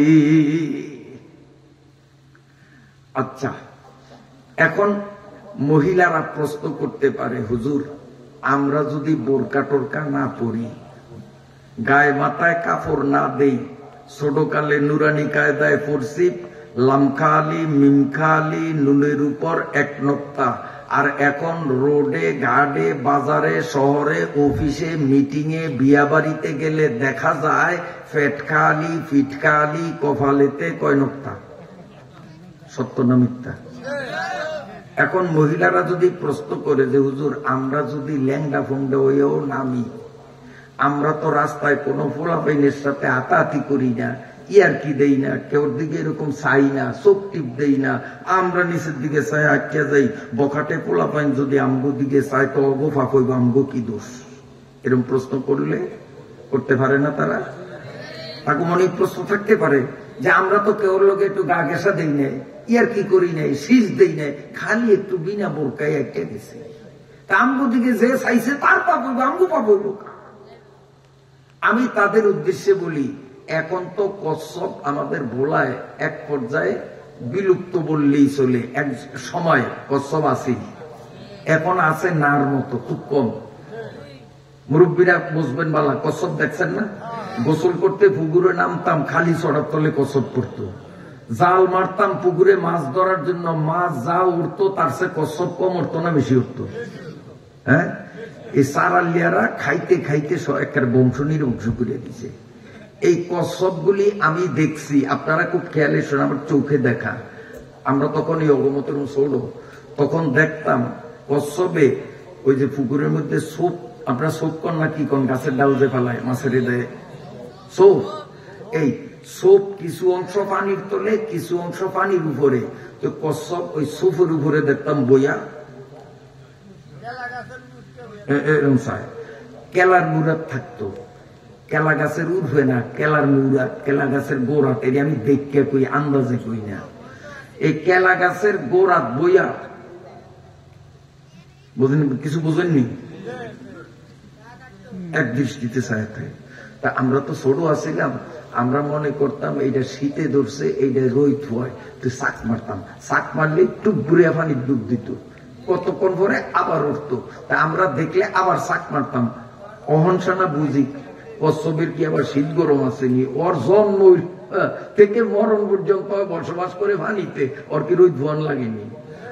আসলে রোদ ভুয়ায় না, আসলে কি করে জানেন? কি করে? কচ্ছপে বসবাস করে পানিতে, মায়েরা ভালো করিয়া শোনো, কচ্ছপে বসবাস করে পানিতে, কিন্তু ডিম পারে সাধারণত মূলা খেতে, কারণ মূলা ক্ষেতের মাটি নরম, মূলা ক্ষেতের মাটি নরম, অন্যান্য ফসলের ক্ষেতের চেয়ে আপনারা গ্রামের মানুষ আমার থেকেও ভালো জানেন, মূলা ক্ষেতে চাষ বেশি দেওয়া লাগে না, নাইলে মূলাকে হলেনি। মূলারে শাবল দিয়া গুতিয়ে উড়ান লাগে, এক একটা এইরকম কেলা গাছের মতো মোটা হয়। কেন? মাটির ওই যে আল সইয়া নাঙ্গুল দিয়া নরম করছেন। এই জন্য কসবের মাথায়ও বুদ্ধি আছে। ওই মূলা ক্ষেত যাই আমার দিকে চান, পাও দিয়া মাটি ছালাইয়া গর্ত বানায়, এরপরে পাছাটা গর্তের মধ্যে দিয়া ডিম পারে, ডিম পারিয়া চারিদিকে তো মাটি টানিয়া ওই ডিমটারে ডাকিয়া রাখে, ডাকিয়া রাখিয়া 10 গজ দূরে পুকুরের সোফের উপরে নইলে কেলা বুড়ার গোড়াত বইয়া ওই যে 10 গজ দূরে মাটির নিচে দাফান করা ডিম, ডিমের দিকে ছায়া থাকে। আল্লাহ তাআলা ইতর প্রাণী কচ্ছপের চোখের দৃষ্টিতে এমন একটা অ্যাকশন রাখছেন, ওর চোখের দৃষ্টির অ্যাকশনে কয়েকদিনের মধ্যে মাটির নিচের ডিমগুলো ফাটিয়া জ্যান্ত সাবাই নিয়ে যায়, মুরগির মতো দেয় না। এরপর তারালের মায়েরা, কচ্ছপের নজর 10 গজ দূরে মাটির নিচে প্রতিত ডিমে যদি লাগিয়া সেখানে বাচ্চা আসতে পারে। মাগো তুমি বেপরদায় বিনা বোরকায় রাস্তায় যখন হাঁটবে, রাস্তার 2 দিক থেকে বখাটে পোলাপান যখন তোমার দিকে তাকাবে, লুচিয়ায় তাকাইবে, মুসিয়ায় তাকাইবে, অসভ্যে তাকাইবে, গুন্ডায় তাকাইবে, পান্ডায় তাকাইবে, তাদের চোখের নজর কেন তোমার মধ্যে লাগবে না? অতএব তোমার পেটে যে সন্তান ধারণ করেছো, ওই সন্তানের বাবা শুধু তোমার স্বামী নয়, তোমার দেহের রূপ যত পর পুরুষরে দেখাইছ, এই সন্তানের বাবা কিন্তু সবাই। অতএব এই সন্তান মা মানে না, বাপ মানে না, কারণ এত বাপ কোন বাপের সেবা যত্ন করবে? যার কারণে মুরব্বীরা আমাদেরকে অনেক জায়গায় গেলে হুজুর বলে, হুজুর পোলাপাইন বড় বেয়াদব, মা বাবার সাথে বেয়াদবি করে, একটু মা বাবার খেদমতের ওয়াজ করিয়েন। আসলে ওয়াজে কি কাজ হবে? ওর বাপ তো একজন না, ওর মায়ের শরীর যতজন দেখছে সব ওর বাপ। কোন বাপরে রাইকা কোন বাপের খিদমত করবে ওর তো মাথায় ধরে না। আপনাকে এলাকায় সাইকেল চালায়নি, বলাবাইনি সাইকেল, রিক্সা সাইকেল চালায়। এই সাইকেলের চাক্কার মধ্যে আমাকে বোলারটির কথা কই, আপনাকে দুলুৎকাটির কথা জানি না। আমাকে বোলার সাইকেলের চাক্কার মধ্যে গাজী কোম্পানির শক্ত কালা রঙের একটা টায়ার থাকে, আর এই টায়ারের ভিতরে কমেট আপনার কোম্পানির একটা গোলাপি কালারের নরম টিউব থাকে। আপনাকে দোষ থাইনি? হ্যাঁ, টায়ার থাকে কই? ভিতরে, টিউব বাইরে। কেমন কথা কই না? টিউব টায়ার বাইরে। কেন? কেন? সাইকেল যেই বেড়ায় বানাইছে এই বেড়ায় ভালো করিয়া জানে যে টায়ারটা শক্ত, এই ভাঙ্গা রাস্তায় ইটের কণার গুতায় ওরে কিচ্ছু করতে পারবো না, কাজে ওরে বাইরে দিমু। আর টিউবটা যে বানাইছে সে জানে যে এইটা নরম, এইটা যদি একটু কণার খোসা লাগে তাহলে করবো না, না করবো। এই জন্য সাইকেল যে বানাইছে সে জানে যে কোনটা শক্ত কোনটা নরম। এই জন্য সে আইন করিয়া দিছে শক্তটা বাইরে থাকতে হবে, নরমটা ভিতরে থাকতে হবে, তাহলে সাইকেল আরামসে চলতে থাকবে, কোনো দুর্ঘটনা ঘটবে না।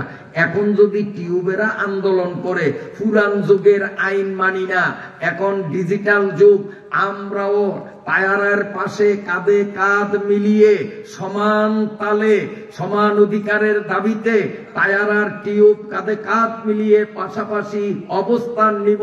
বলেন তো বলা যাইতে কয় ঘন্টায় বুঝতে পারবেন? বলা 20 ঘন্টায়?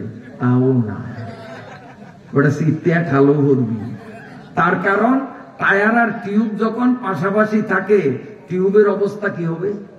হয় না, কি হইব? হইব না, না হইব? টিউব থাকবো না বাস্ট হইব? কারণ এটা নরম, ওর জায়গা হইলেও ভিতরে, ও বাইরে আইলো কাজে ফুস হবেই, কোন কোনো সন্দেহ নাই ওই সাইকেল থেকে নামা লাগবে, নইলে সাইকেল মোড়াইয়া গোড়াইয়া তোমারে খালের মধ্যে ফেলাইব। হ্যান্ডেল ধরে রাখতে পারবো? মোড়াইবো ডাইন দিকে, ওইটা গল হইব বাম দিকে, রাস্তার বাইরে পড়বো, খালের মধ্যে পড়বো, কারণ টিউব বাস্ট হয়ে গেছে। এ মায়েরা কান খুলিয়া শোনো, আল্লাহ রাব্বুল আলামিন নারী জাতিদেরকে বানাইলেন টিউব মার্কারা নরম, আর আমরা পুরুষ, আমরা গাজী কোম্পানির টায়ার মার্কা। পুরুষদের শরীর বড় শক্ত, টন টন করে, কথা ঠিক না ব্যাটি? মেয়েদের শরীর হলো নরম, ওরা টিউব, আর পুরুষরা হলো শক্ত, এরা টায়ার। এই জন্য আমার আল্লাহ কুরআনুল কারীমের সূরা আল মুমিনুনের ৪র্থ আয়াতের তাফসীর সূরা আহজাবের অন্য আয়াত দিয়া আল্লাহ নিজের আয়াতের তাফসীর নিজে করেন। ওয়াকারনা ফি বুয়ুতিকুন্না ওয়ালা তাবাররাজনা তাবাররুজাল জাহিলিয়াতিল উলা। আবার কোরআন শরীফের মধ্যে সূরা নূরের ভিতরে আল্লাহ এই আয়াতের তাফসীর আবার নিজে করেন। আমার আল্লাহ বলেন, কুল্লিল মুমিনাতি ইয়াগুদুনা মিন আবসারিহিন্না ওয়া ইয়াহফাযনা ফুরুজাহুন্না ইল্লা লিবু ওয়া লা ইউবদিনা যিনাতাহুন্না ইল্লা লিবুলাতিহিন। এই পর্দার আড়ালের মায়েরা ভালো করিয়া শোনো, আমার আল্লাহ বলেন তোমরা টিউব জাতি, ভিতরে থাকো, পুরুষরা টায়ার জাতি, তারা বাইরে থাকবে। তোমাদের দাম্পত্য জীবনের সাইকেল ঘুরতে ঘুরতে আসল ঠিকানা জান্নাতে পৌঁছাইয়া দেবে। আর যদি টিউবগুলো যদি বাইরে আসে, বেপরদায় যদি বাইর হয়, সঙ্গে সঙ্গে তারা ফুস হবে, তাদের সতীত্ব থাকবে না। আল্লাহ বলেন, ওয়াল্লাযীনা হুম লিফুরুজিহিম হাফিজুন। 7টা কামের 4 নম্বর কাম হলো সতীত্ব রক্ষা করা। আর সতীত্ব রক্ষা করতে গেলেই পর্দা মানা লাগে। যেই মেয়ে লোকগুলো বোরকা পরে না, পর্দা করে না, ওগুলো মানুষের কাতারেই পড়ে না, কথা ঠিক না বেঠিক? এগুলো মানুষের কাতারে পড়ে না। যত বড় শিক্ষিতা হোক, যত বড় ডিগ্রিধারী হোক, যত বড় অফিসারের চেয়ারে বসুক, যেই মেয়ে লোক বোরকা পরবে না, পর্দা করবে না, ওগুলো আল্লাহর দৃষ্টিতে মানুষের কাতারে পড়ে না, ওগুলি জানোয়ার। তাও কেমন জানোয়ার? আপনার কষ্ট হয় মনে হয়, বদ্ধ দিলে তো ভেজালুম। আমগো বলার ডি কই, আমগো বলার কুত্তা আছে, আপনার তো লুৎকাতানায় আসেনি। আমগো বলার ডি আমি দেখছি, কেমন দেখছি কি, কুত্তার ফিসে একটা লেজ আছে, আল্লাহ দিছে, কিন্তু কুত্তায় লেজদারে মোড়াইতে মোড়াইতে ফেসাইতে ফেসাইতে ব্যাগ কান ওই ফিডের উপরে রাহে, খালি লেজের মাথা খান বাহিতে, এইটা দিয়ে কিন্তু ওর যন্ত্র করতে পারে না, ডাকতে পারে না। আর আল্লাহ হালাল প্রাণী গরুরও একটা লেজ দিছে, কিন্তু গরুটায় লেজটারে নিচের দিকে ঝুলে দেয়, ওর শরমের জায়গা কেউ দেখে? কথা কয় না, দেখে? এ মায়েরা, আল্লাহ কুত্তারও লেজ দিছে, গরুরও লেজ দিছে। কেন দিছে? যে ওদেরও শরমের জায়গা আছে, ওরা কাপড় পরিয়া শরমের জায়গা ঢাকবে, ওই বুদ্ধি আল্লাহ এই জানোয়ার গুলোরও দেয় নাই। তাই বলিয়া জানোয়ার গুলোর শরমের জায়গা দুনিয়ার সবাই দেখবে, এটাও মানায় না। এই জন্য আল্লাহ কুত্তারে আর গরুরে লেজ দিয়া দিলেন। হালাল জানোয়ার গরু লেজটারে নিচের দিকে ঝুলাইয়া রাখে, যার কারণে তার শরমের জায়গা কেউ দেখে না। সুবহানাল্লাহ।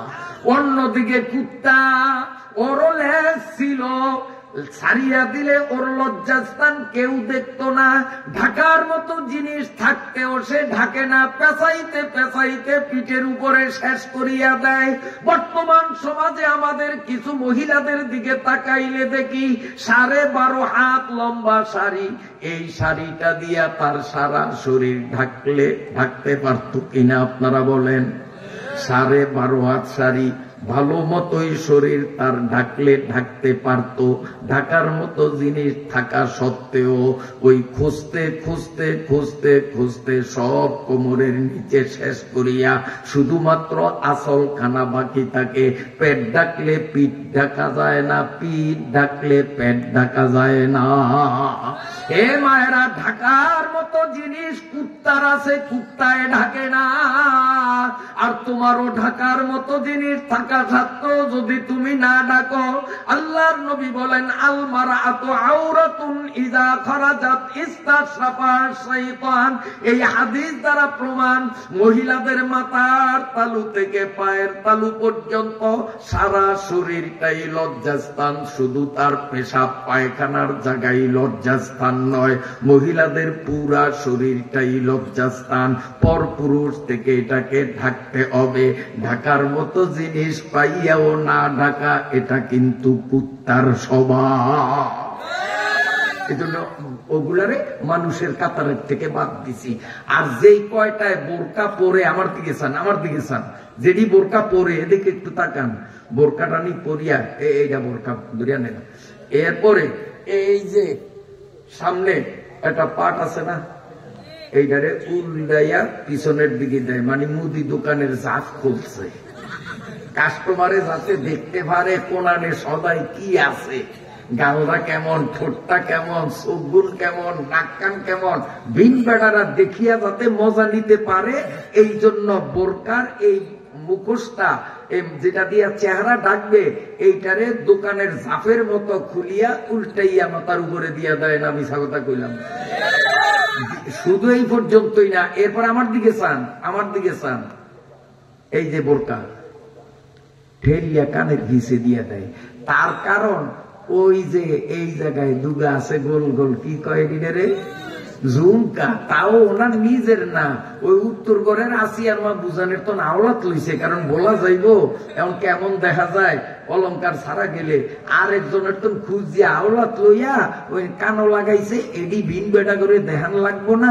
এই জন্য বোরকাটারে ঠেলিয়ে আবার কানের পিছে দিয়া গেডি লাড়িয়া আড়ে। এরকম অসভ্য অজাত বেআক্কেল মহিলা আপনাকে সমাজে না থাকলে আমাকে বলার শহরে আছে। এগুলি বেআক্কেল, এগুলি শিক্ষার উপরে পিছার বাড়ি। ঢাকার মতো জিনিস থাকা সত্ত্বেও ঢাকলি না। আল্লাহ বানাইছে তোর সৃষ্টির সেরা মানুষ, আর তুই কর্মগুণে কুত্তার থেকে নিকৃষ্ট হয়ে গেলি। আপনারা বেজার হয়েছেন মনে আমার, কারণ এই এত কড়া কথা তো আমি কই না, আমার আল্লাহ বলছেন উলাইকা কাল আনআম। আল্লাহ কই এডি একেবারে কুত্তার মতো। বালহুম আদাল, আল্লাহ কয় কুত্তার মতো কইলে কুত্তার ইজ্জত নষ্ট হয়, এডি কুত্তার থেকেও খারাপ। কে কয়? আল্লাহ। এটা ডাইরেক্ট কোরআনের আয়াত। এখন কুত্তার থেকেও কেন খারাপ? কারণ কুত্তার মাথায় যেই বুদ্ধি আছে, কিছু মানুষের মাথায় এই বুদ্ধি নাই। একটা উদাহরণ দিয়া দেখা দেবনি। আমি দেখছি কুত্তায় যে সময় খায়, এই সময় কিন্তু আগেও না মতেও না। কুত্তায় যেসব খায়, গু খাও আর আড্ডি খাও আর বাতের মার খাও, যাই খায়, যখন সে খাওয়ার কাজ করে তখন কিন্তু মুতার কাজও করে না, হাগার কাজও করে না। আর যেই সময় কুত্তা ঠ্যাং জাগাইয়া গাছের আড়ালে দাঁড়াইয়া মতে, ওই সময় খায় না। অথবা পায়খানা করে, সেই সময়ও কুত্তায় খায় না। আপনারা দেখলে কোন বলে হুজুর খায়ও, আবার আগেও একসাথে দেখছি, দেখছেন? কারণ কুত্তায় বোঝে যে খাওয়ানোর সময় আগুন ঠিক না, আর আগুনের সময় মতনের সময় খাওয়ান ঠিক না। কুত্তা হইয়া বুঝলো, কিন্তু মানুষ হইয়া বুঝলো না। মানুষ খায়ও, আগেও খায়ও, মতেও একসাথে। কেমনি বোঝে নাই? ওইটা একজনে বুঝতে দেয় দিচ্ছি ইশারা দিয়া। কইবেন যে হুজুর আপনারা কোন কেমনে, আমরা কই কেমনে মানে ওইটা বাথরুমের তো বাইরে আমরা ভিতরে ঢুকলেই দেই যে তাজা বিড়ির হোগায় অন্য আগুন জ্বলে, তাইলে এক কান দিয়ে আগছে আরেক কান দিয়ে খাইছে। কুত্তায় আগার সময় খায় না, আর তুই মানুষ আগলিও খাইলিও একসাথে, তোরে কুত্তার থেকে নিকৃষ্ট বলবে না কেন আল্লাহ? তোরে কুত্তা কইলে তো কুত্তারও সম্মান হয়।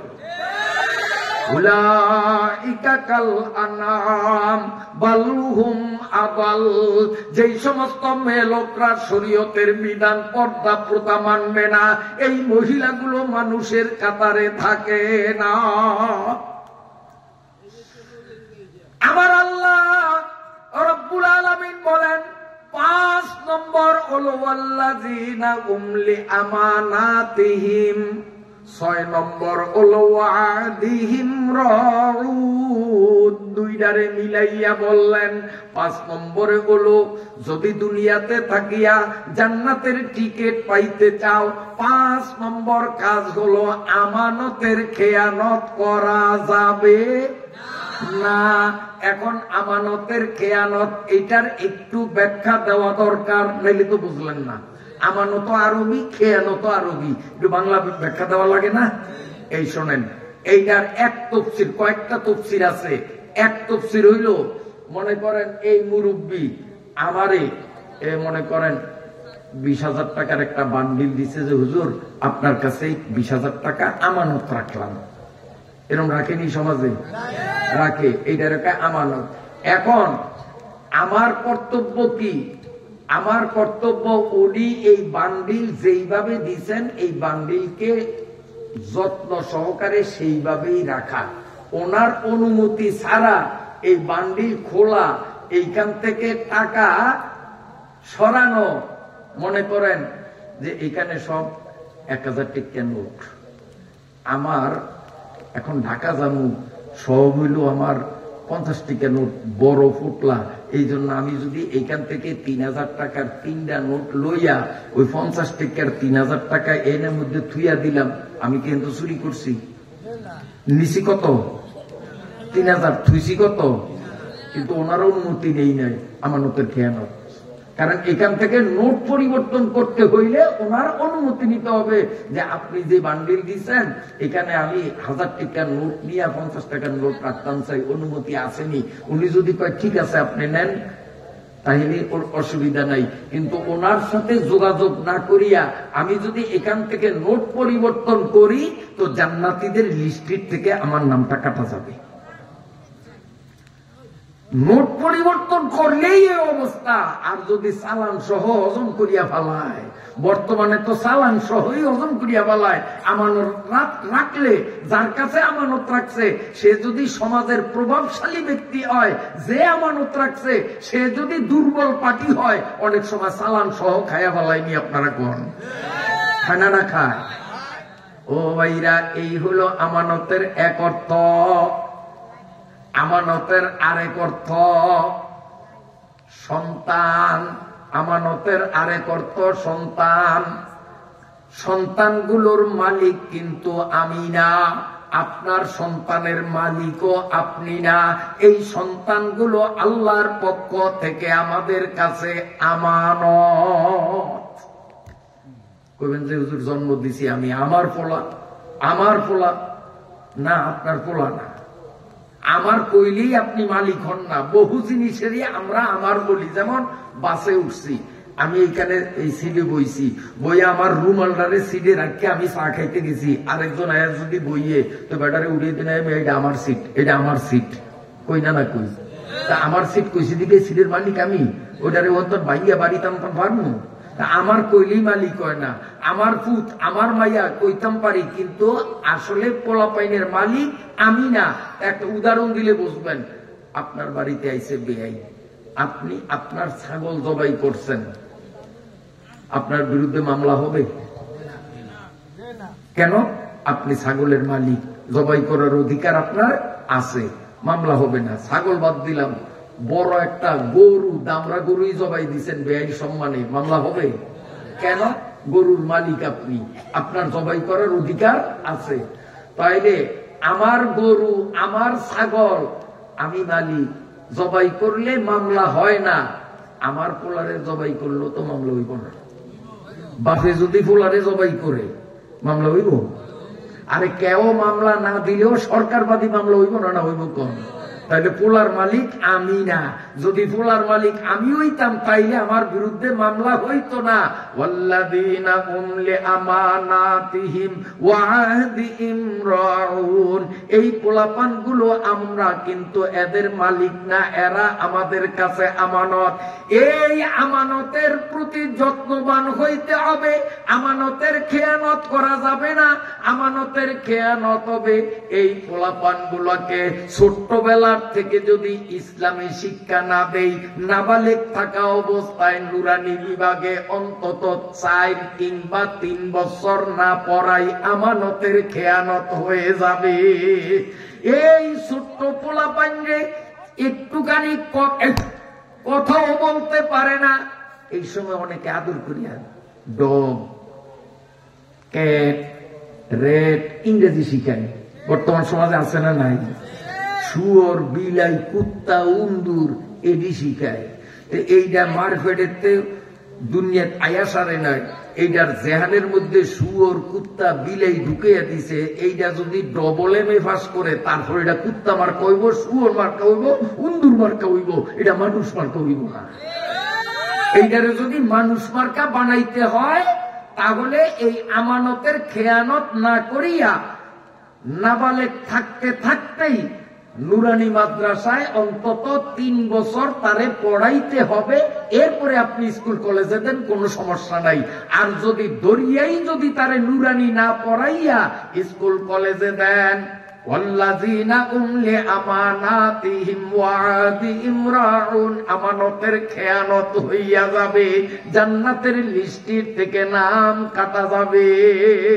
এই জন্য ছোট্ট ছোট্ট শিশুদেরকে নুরানির পর্যায়ের শিক্ষা দেওয়া মা বাবার জন্য বাধ্যতামূলক, দিতেই হবে, দিতেই হবে। নুরানির 3 ক্লাস পাস করার পরে আপনি যদি মাস্টার বানাইতে চান স্কুলে ভর্তি করেন, আপনি যদি জেলে বানাইতে চান তাহলে জাল নিয়া নদীতে পাঠান, আপনি যদি চাষি বানাইতে চান নাঙ্গল জুমাল দিয়া তারে বিলে পাঠান, কোনো সমস্যা নাই। কিন্তু বাচ্চা নাবালেগ থাকতে অন্তত 3 বছর নুরানিতে পড়াইতেই হবে, কোনো ছাড় নাই, নইলে আমানতের খেয়ানত হবে। এগুলির আরো অনেক ব্যাখ্যা আছে, রাত্র বেশি মজমারও গতি যা। তো আলহামদুলিল্লাহ একটা জিনিসে আমি অত্যন্ত মুগ্ধ যে যতজন লোক নিয়ে আমি বসছি আমার চোখের নজরে একজনও কমে নাই, বেগুনও আছে না লাই দিলে বলেন আলহামদুলিল্লাহ। মানুষ কম না বেশি সেইটা আমার দেখার বিষয় না, লাখ লাখ মানুষ কিন্তু যদি এলোমেলো থাকে, কথার দিকে মনোযোগ না থাকে, ওই মাহফিলের কোনো মূল্য নাই। আর শ্রোতা যদি একজন থাকে, বক্তাও একজন, শ্রোতাও একজন, মনোযোগ সহকারে যদি শোনে, খোদার কসম এই মাহফিল সার্থক। আজকের মাহফিল সার্থক। আপনারা শ্রোতা যতজন আছেন আলহামদুলিল্লাহ 2-1 জন কইরা ময়দানে ঢুকতে দেখছি, ময়দান ছাড়িয়া যাই গেছে, আমার নজরে একটা মানুষও পড়ে নেই, আলহামদুলিল্লাহ। আপনারা অত্যন্ত ধৈর্যের পরিচয় দিয়েছেন। আজকের আলোচনায় কোনো কিচ্ছা নাই, কাহিনী নাই, মজার কথা নাই। কেমনে আমরা দুনিয়াতে থাকিয়া মরার আগে জান্নাতের টিকেটের মালিক হইতে পারি সেই আলোচনা, কি বলেন? তা আপনাদের জান্নাতের বিশ্বাস, জাহান্নামের বিশ্বাস অন্তরে আছে কারণেই তো বসিয়া রয়েছেন, কি বলেন? তাহলে নম্বর কয়টা? টোটালে কয়টা ভুলিয়া গেছেন? 7টা। গেছে কয়টা? 5টা। আর আছে 2টা কমনি, কমন। তাও সংক্ষেপে কই, বিস্তারিত এই আমানতের এখানে অনেক কথা আছে, বললাম না। এবার 6 নম্বর, ওয়াহদিহিম রাউন, ওয়াদার প্রতি লক্ষ্যকারী হওয়া। ওয়াদা আবার 2 প্রকার। এক প্রকার ওয়াদা হলো মানুষে মানুষে পারস্পরিক ওয়াদা করা, যেমন চার দোকানে বইছেন, অর্ডার দিচ্ছেন, এফএসি দাও, সাইডা চা দাও, ফান দাও, খাইছেন, খাইয়া লইয়া আস্তের ভাবে আড়া ধরছেন, দোয়ানদারের কিছু কর না। দোয়ানদারও মনে করছে বড় মেয়ে আইব তো আবার দিবই, উনিও কিছু কয় নাই। 3 দিন পরে দোয়ানদারে মেয়া সেদিনকার সার বিলটা কালকে সকালে দিয়ে যায়, কাল সকালে দিয়ে যায়। এরপরে দেখা যায় 8 দিন যায়, বড় মেয়ারে খুঁজেই পাওয়া যায় না। 8 দিন পরে একদিন আবার যখন দেওয়া হয়েছে, মেয়া আমার টাকাটা, হারামজাদা গালে থাপ্পড় দিই, যখন তখন টাকা চাইবে, দেব না তোর টাকা চাই, কি করতে পারস? এবার কাল অসভ্য মানুষ সমাজে 2-4টা আছে না নাই?